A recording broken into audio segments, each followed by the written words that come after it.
அனைவருக்கும் வணக்கம். இன்றைக்கி நம்ம பார்க்க போகிற டாபிக் என்னென்னு பார்த்தீங்கன்னா வந்து பொதறிவு கொஷின்.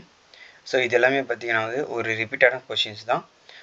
இதை வந்துட்டு குரூப் 4, டிஎன்பிஎஸ்சி, குரூப் 2, அப்புறம் டிஎன்யூஎஸ்ஆர்பி இதில் எல்லாத்துலேயும் வந்து ரிப்பீட்டடாக கேட்கக்கூடிய கொஷின்ஸ் தான் எல்லாமே.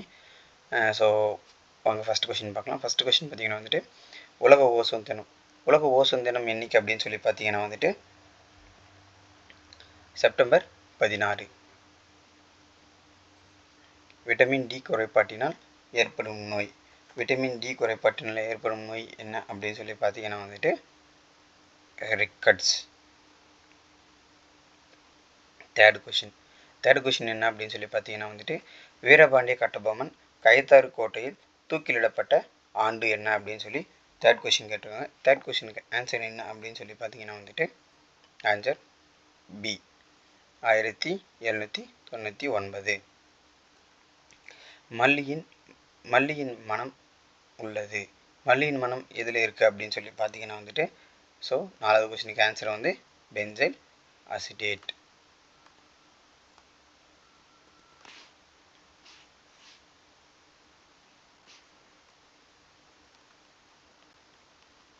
அஞ்சாவது கொஸ்டின் என்ன அப்படின்னு சொல்லி பார்த்தீங்கன்னா வந்துட்டு நம் உடலின் வெப்பநிலையை அதிகரிக்க செய்வது.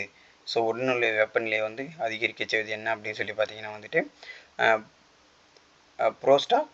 புரோட்டாக்ளாஸ்டின். ஸோ ஆறாவது கொஸ்டின் என்ன அப்படின்னு சொல்லி பார்த்தீங்கன்னா வந்துட்டு உலகின் மிக உயரமான பீடபூமி எது அப்படின்னு சொல்லி கேட்குறாங்க. ஸோ இதனுடைய ஆன்சர் என்ன அப்படின்னு சொல்லி பார்த்தீங்கன்னா வந்துட்டு ஆறாவதுக்கு பி ஆன்சர் என்ன, திபெத் பீடபூமி. ஸோ ஏழாவது கொஷின் வந்துட்டு தெகிரி அணை நீர்மின் சக்தி திட்டம் அமைந்துள்ள மாநிலம். ஸோ தெகிரி அணையினுடைய நீர்மின் சக்தி திட்டம் அமைந்துள்ள மாநிலம் எது அப்படின்னு சொல்லி கேட்கலாம். ஆன்சர் பார்த்தீங்கன்னா வந்துட்டு உத்தரகாண்ட். எட்டாவது கொஷின் என்ன அப்படின்னு சொல்லி பார்த்தீங்கன்னா வந்துட்டு உலகின் கோரை என அழைக்கப்படுவது.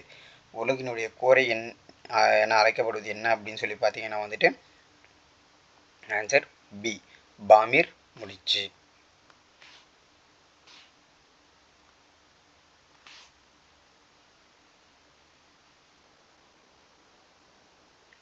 அடுத்ததாக வந்துட்டு 9th கொஷின் அப்படின்னு சொல்லி பார்த்தீங்கன்னா வந்துட்டு தேசிய பேரிடர் மேலாண்மை ஆணையம் உருவாக்கப்பட்ட ஆண்டு என்ன அப்படின்னு சொல்லி கேட்குறான்.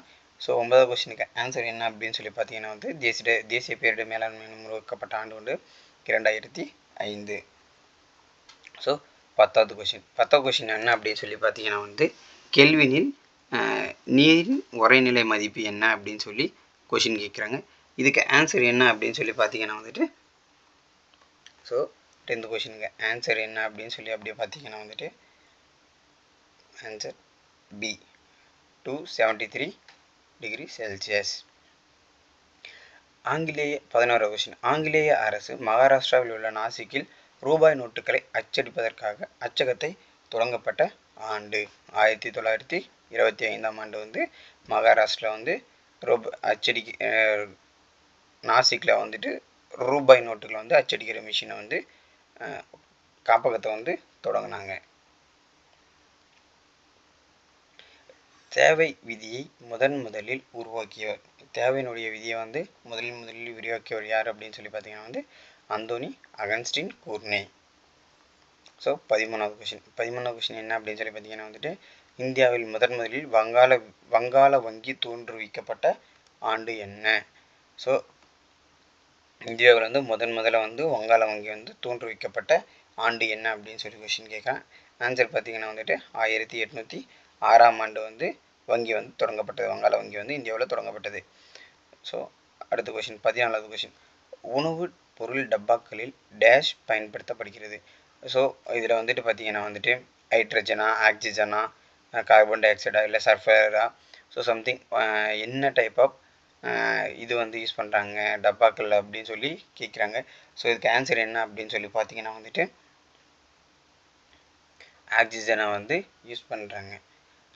ஸோ உப்புக்களின் வகைகள் எத்தனை. 15வது கொஷின் உப்புக்களினுடைய வகைகள் எத்தனை அப்படின்னு சொல்லி கேட்குறாங்க. ஸோ இதுக்கு ஆன்சர் பார்த்தீங்கன்னா வந்துட்டு டி. 16வது கொஷின் என்ன அப்படின்னு சொல்லி பார்த்தீங்கன்னா வந்துட்டு விமான பாகங்கள் செய்ய பயன்படுத்தக்கூடியது. 16வது கொஸ்டின் விமான பாகங்கள் செய்ய பயன்படுத்தக்கூடியது. ஸோ 16வது கொஸ்டினுக்கு சி ஆன்சர் டியூராலினியம். 17வது கொஸ்டின் என்ன அப்படின்னு சொல்லி பார்த்தீங்கன்னா வந்து அரசியலமைப்பு நிர்ணய சபையின் வரைவு குழுவின் தலைவராக நியமிக்கப்பட்டவர். 17வது கொஸ்டின். இந்த கொஸ்டின் ரொம்ப இம்பார்ட்டன்ட் கொஸ்டின். எல்லா TNPSC group 4 and group 2 TNUSRB இது எல்லாத்துலேயுமே கன்ஃபார்மாக வந்து இது கேட்கக்கூடிய ஒரு கொஸ்டின். அரசியலமைப்பு நிர்ணய சபையின் வரைவு குழு தலைவராக நியமிக்கப்பட்டவர். 17வது கொஸ்டினுக்கு ஆன்சர் என்ன பார்த்தீங்கன்னா வந்து டாக்டர் பிஆர் அம்பேத்கர். 18வது கொஸ்டின். 18வது கொஸ்டின் என்ன அப்படின்னு சொல்லி பார்த்தீங்கன்னா வந்து சார்க் அமைப்பில் உள்ள உறுப்பு நாடுகளினுடைய எண்ணிக்கை எத்தனை அப்படின்னு சொல்லி கேட்குறான். 18வது கொஸ்டினுக்கு ஆன்சர் என்ன அப்படின்னு சொல்லி பார்த்தீங்கன்னா வந்துட்டு 8. 19வது கொஸ்டின். இந்தியாவில் பசுமை புரட்சி அறிமுகப்படுத்தப்பட்ட ஆண்டு. ஸோ பசுமை புரட்சி வந்து ஃபஸ்ட்டு எப்போ அறிமுகப்படுத்தினாங்க இந்தியாவில் அப்படின்னு சொல்லி பார்த்தீங்கன்னா வந்துட்டு ஆன்சர் வந்துட்டு பி 1967ஆம் ஆண்டு வந்து பசுமை புரட்சி வந்து ஃபஸ்ட்டு வந்து அறிமுகப்படுத்தினாங்க. ஸோ இப்போ இப்படியும் கொஸ்டின் கேட்கலாம். இந்தியாவில் 1967ஆம் ஆண்டு யாரால் பசுமை புரட்சி அறிமுகப்படுத்தப்பட்டது அப்படின்னு சொல்லி பார்த்தீங்கன்னா வந்து MS சுவாமிநாதன் அப்படின்னு சொல்லி நம்ம சொன்னோம். அடுத்த கொஸ்டின் 20வது கொஸ்டின். 20வது கொஸ்டின் என்ன அப்படின்னு சொல்லி பார்த்தீங்கன்னா வந்து பக்தி இலக்கியங்களின் காலம் என்று அழைக்கப்படுகிறது. பக்தி இலக்கியம் வந்து யாருடைய காலத்தில் வந்து பக்தி அதிகமாக இருந்தது அப்படின்னு சொல்லி கொஷின் கேட்குறாங்க. பக்தி மீன்ஸ் இந்த நம்ம கோயில் கட்டினது இந்த மாதிரி இது எல்லாமே வந்துட்டு யாருடைய காலத்தில் அதிகமாக இருந்தது அப்படின்னு சொல்லி கொஷின் கேட்குறாங்க.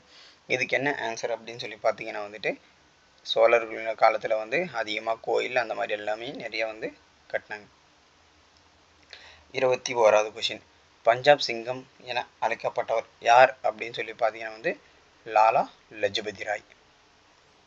22வது கொஸ்டின். 22வது கொஸ்டின் என்ன அப்படின்னு சொல்லி பார்த்தீங்கன்னா வந்துட்டு புலித்தேவர் நெற்கட்டும் சேவலை மீண்டும் கைப்பற்றிய ஆண்டு என்ன அப்படின்னு சொல்லி கொஸ்டின் கேட்குறாங்க. இதுக்கு ஆன்சர் என்ன அப்படின்னு சொல்லி பார்த்தீங்கன்னா வந்து 1764ஆம் ஆண்டு வந்து புலித்தேவர் வந்து மீண்டும் சேவலை வந்து கைப்பற்றினார். 23வது கொஸ்டின். 23வது கொஸ்டின் என்ன அப்படின்னு சொல்லி பார்த்தீங்கன்னா வந்து 1920இல் அகில இந்திய தொழிலாளர்கள் சங்கத்தின் முதல் மாநாடு நடைபெற்ற இடம் அப்படின்னு சொல்லி கொஸ்டின் கேட்குறாங்க. 23வது கொஸ்டினுடைய ஆன்சர் என்ன அப்படின்னு சொல்லி பார்த்தீங்கன்னா வந்துட்டு பம்பாய்.